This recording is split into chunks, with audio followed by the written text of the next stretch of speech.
आज सुते दरिया तान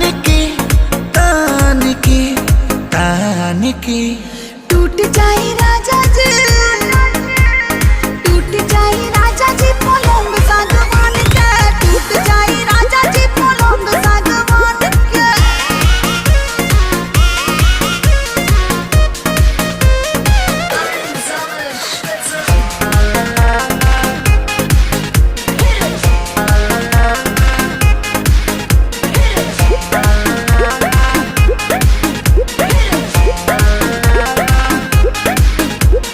छुए द बदन की देखो न कटन की चादर बिछा देहनी।